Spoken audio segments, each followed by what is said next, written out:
I'm Josh Bridge, creative lead across all things Call of Duty Live Ops.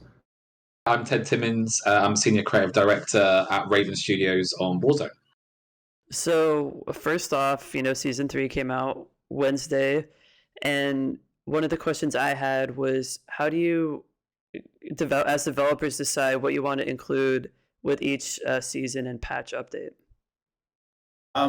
Yeah, I mean, Ted can speak more to it as well, but I think, how we work as a team, and it was something that, we've always done over the years of like, we're, working on Warzone and but I think that I would say coming out of launching, the Pacific and Caldera and coming back from the holidays and just looking at all the player feedback and everything that our intents were and our ambitions and our hopes, and it's like, you know what, we're doubling down on putting a lot more effort into making sure that we read all the tea leaves, so to speak, right? So we proactively reach out to the community and listen. We're doing polls. We have a team dedicated to trying to gather all things social that are bubbling up, and we meet daily, organize our weekly priority lists, as well as we listen to the team and our extended QA team and all of us who play as well, and we try to triangulate and understand what those priorities should be. So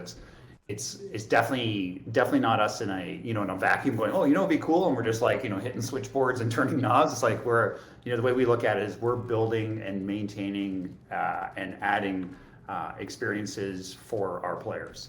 Yeah, for sure. And if that's the kind of quality of life, new gameplay features, new toys for our players to really tell new stories. So the perk satchels that we've added, like I've seen just overnight in the last couple of days, like how players are using that to create brand new experiences in Warzone. So it's always nice to see that when there's a new season, there's a whole new narrative driven by our players behind it. But then when it comes to things like Monsterverse and Operation Monarch, that's of course had a really long lead time, being driven by JJ, one of our team here at Raven. He's been in conversations with Legendary going back well over a year now. So to have that conclusion of that piece of development work that will of course go live on May 11, it's really important that, like Josh is saying, that we get both the qualitative work alongside the content work. They really go hand in hand. And where I know that Josh and I have been talking just like today and yesterday, in fact, is like how exciting this season is, that actually the big like cherry on the cake is actually a couple of weeks into the season. Historically, we've always launched things like day and date. So it's really nice that during the mid-season, we have this like really exciting crescendo moment with one of the biggest IPs in cinema and film. So I think that's a great transition into my next question about why did you guys want to include King Kong and Godzilla in Caldera? Why not? Yeah, it goes back a while, huh? Yeah, I think I think one part of it is just the wish fulfillment of having a more sort of tropical island, and what'd be cool, what could we do here to to kind of shake things up. And I think for us, like historically, Warzone, we've endeavored to kind of deliver on events, and I would say we've had ones that have been good, ones that have been, hey, that's pretty awesome, but we haven't really. What we want to try here was putting a lot more lead time into, can we build and create something that has even more like holy smoke spectacle in a way that isn't just counter to the core gameplay experience, right? But it's another element that that tackles the core loop to make it interesting. And then hey, the exposition of having those characters or those creatures in the world, like for us, there's the kid side of us who are like, oh my god, it's so cool. It's like, look how huge that is. So yeah, we have a lot of Godzilla and King Kong fans in the studio. Like Eric, one of our other creative directors, like you walk into his office and there's just so much like King Kong and Godzilla memorabilia. And really, it's one of those kind of pinch yourself moments, because to work with a franchise and IP that just everyone knows, right? It's like a social cornerstone of just society. Like we just know of these monsters and these titans. And for us to be able to take that big screen cinematic license and franchise and bring it to the small screen where someone at home can actually feel like they're in the movie. And that's something that Josh, JJ, Eric, and myself and the team have spent a lot of time talking about, is how can we really promote that engagement with the Titan, that they feel physical and tangible and present, and really get that moment that you see in some of the best monster films where always that sequence where all the tracer fire is just going up into the sky aimed at these big titans. So we've got some really interesting gameplay, like public events during the limited time game mode, where we deliberately say to our players, like, now, like, go launch everything you have at these massive titans. And to see 60 players all in unison just attacking these monsters is just an awesome sight, and can't wait to see how players react to this when it goes live. Yeah, I mean, in my head, I'm imagining the Vanguard limited time mode where you're all shooting the train, but instead of the train, it's the Titans, right? So Yeah, I would like to kind of, it's fun to have a disruption in the tempo, and that's why it's great for LTMs, right? To have this sort of like, tackle the core loop, but it's all still sort of built of BR. So yeah, and one of the most exciting parts of that gameplay loop is engaging and attacking with the Titans actually allows you to take control of them through the Scream device, which is something that's now, through Warzone, is actually becoming part of the established lore of the Monsterverse universe. So it's fantastic for us as creatives and developers to actually be able to leave an imprint on the franchise itself. So once you've engaged with these Titans and you've acquired enough intel, you earn a kill streak where you can use Godzilla's heat ray or King Kong's rock throw to actually attack another team. So to actually earn that opportunity to leverage the Titans for yourself and for the power of your team, it's just a unbelievable achievement from the team to be able to execute on that. okay, and I assume you'll still have the regular playlist for Battle Royale. Okay. yeah, I mean, that's really key for us, is like we've been really trying to focus our playlist down to the core of why we all feel that, folks, and ourselves inclusive, love playing Warzone, as opposed to trying to spread our bets and having, the joke, we're calling it playlist salad, like just too many different ways to play. Like I don't even know where to focus. So yeah, absolutely having our mainstay core modes, and then having opportunities for something a little different, LTMs. Yeah, it's been a really big learning for us in the last few months, where whenever we do like an event, players have been very vocal that they prefer it when it's called out as like its own thing. And that way, if they just want to jump in and play Rebirth Resurgence or Battle Royale and COD with their friends, like they can jump in and they can expect that. And then once they've maybe warmed up, you hear it actually a lot from our content creators where they say, oh, let's have a warm up in Caldera, or let's have a warm up in Rebirth. And then once they've had that warm up, then they hit, the new LTM or the new thing that we've got in rotation, and it's cool to see that happening. Okay, my next question has to do with weapons and weapons adjustments. So first off, typically how many weapons do you look at adjusting, and do you actually adjust between each season? It's a lot. We have almost 200 weapons now. Not that we talk about all of them at once, but there's a lot of guns. It's that Matrix sequence, right, where it's like we need guns, lots of guns, and there it is. So yeah, Josh, if you want to start. That's probably one of the biggest challenges that we're facing right now, is just the sheer amount of weapons. And so like when we go in and we get feedback from, like, let's say a weapon is like OP, and we kind of go through, it's an incredible amount of work, right? Just from the team to go through and try to balance, and then we got to test, and we got to validate. It's something, when we look to the future, we definitely need a more elegant way to kind of really present and make sure it's clear of, like, here are the weapons that are the meta and why. Because otherwise, just from a user experience point of view, it's tough to literally go through create a class and then try to select a weapon, like when there are this many, right? It's just almost like too much choice is no choice. So, but yeah, we generally try to be considerate of all when we make change to one, but that's always really difficult to do, especially when we absolutely want to turn around, the tuning changes as fast as we can, but we also need to take the time to QA sweep and test. Yeah. And yesterday, just for me personally, was about 4 hours of just discussions about weapons and meta, and Josh was involved in a number of those conversations as well. I mean, it's Call of Duty, like guns and movement are really the two key pillars and cornerstones of the second gameplay loop. But when we think about the meta, we want to make sure that we don't shift it too much. Like, players have invested time and progression into particular weapons. So going back to the kind of the salad analogy for the playlist, we also need to make sure that when it comes to weapons, players can spend time and earn that progression in a weapon and then feel good that that weapon's going to be relevant for a significant period of time.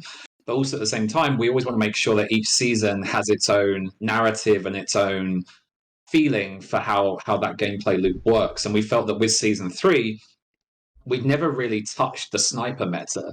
That has kind of remained untouched for probably almost like 18 months to 2 years now, or pretty much across the entirety of Warzone's life cycle. And when we sat down with the weapons team, who are real experts in just everything gun and weapon just attachments, etc.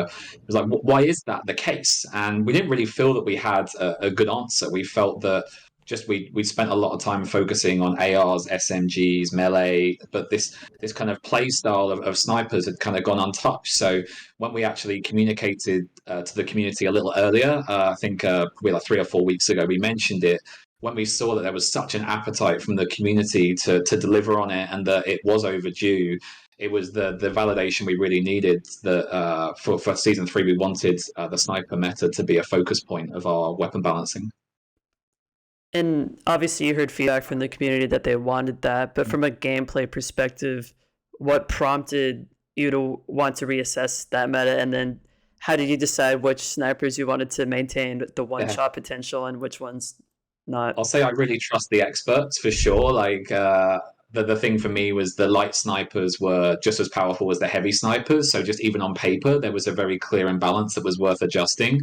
But also, we're very conscious that the Caldera map and the gameplay need to go hand in hand. Like they need to gel.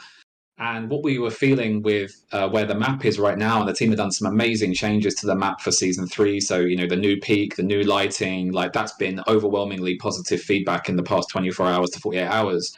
But what we also want to make sure is if you're playing Battle Royale, which is around 25 to 27 minutes long, it just wasn't a good feeling when just out of nowhere you get one shot head sniped with like 2 minutes left in the match, and you just feel like you couldn't counter it. There was no gameplay there. There was no with combat. You kind of want a dance. You want like a face-off where someone engages with you. You get to turn around, and that's what makes the best stories, right? Is when you are up against it and you turn the tables on the person who originally had the advantage. So we just felt that to suit the gameplay of Caldera, it was worth having this meta. Okay. And then one thing I wanted to ask, kind of shifting a little bit, is obviously I know you can't talk too much about the future of Warzone. So generally speaking, as different iterations of this game come up in the future, will players be able to port over their purchase skins and weapon skins if changes happen down the line? Yeah, I mean, we're still, working through, like you're mentioning, where everything is going in the future.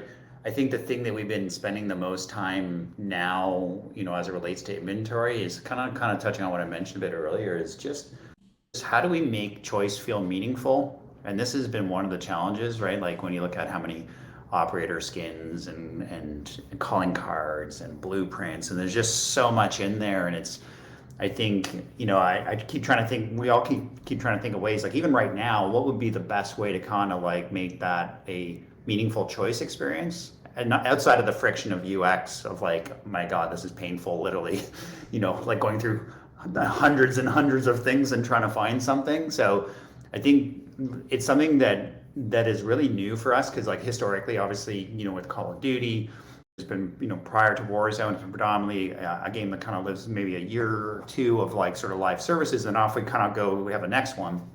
And so a lot of this next game thing happens so that kind of like you have a built-in quote unquote, sort of inventory reset as a result because you're starting over again.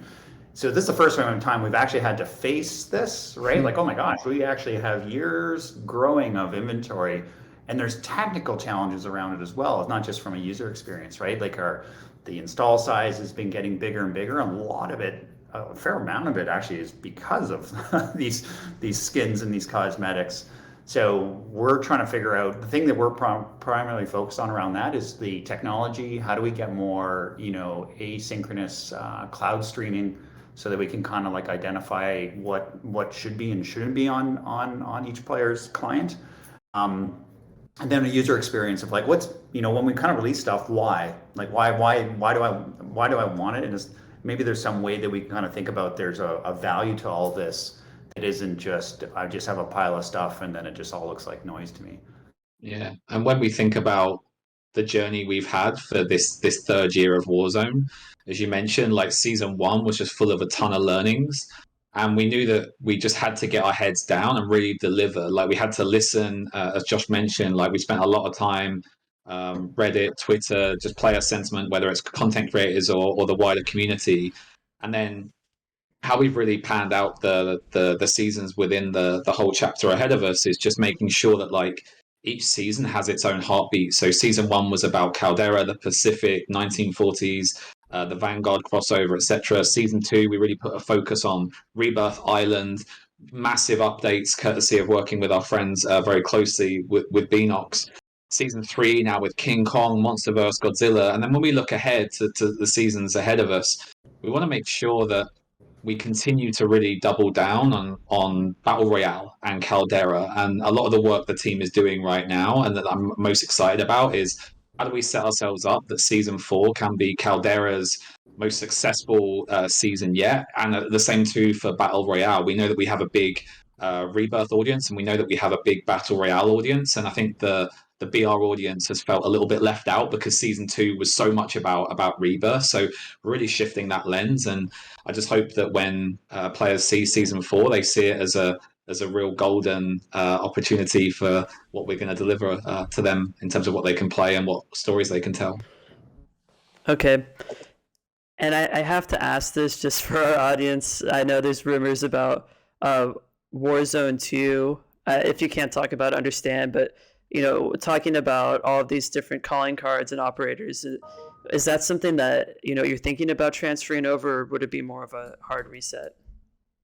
I think a lot of it is a technology discussion that's that we need to figure out just general inventory management. I can't really talk about where we're going with the rumors, but can be more excited for this year. I mean, for where we're focused on just trying to surprise and deliver on what players want now in Warzone, and from where we're going in the future, it's super stoked. Like the amount of awesome feedback and experience that we've been gathering on this journey of Warzone. I can't wait for where we're going next. It's gonna be awesome. Yeah. And just like seeing the buzz every day from our community, just the Reddit posts, like Josh and I are always sharing, like, have you seen this? Have you seen this? And like we have a show and tell, like quote show and tell, like Slack channel where people are posting stuff about what they've seen on stream or what they've seen on various social media sites. So it's great to have that buzz back within Warzone and the wider Call of Duty. And I actually thought your really difficult question was going to be whether I'm Team Kong or Team Godzilla. Because we all know it's Kong, right? The underdog. No, Josh is Team Godzilla, clearly. Yeah. I will say, in my head, I was thinking, I wonder which side they're on, but I'm glad you brought it to the forefront. What's your side? Who would you pick? I mean, Godzilla, doesn't he shoot like a laser from his mouth? Like he does shoot a laser from his mouth. Yeah, it's pretty OP. Maybe needs balancing.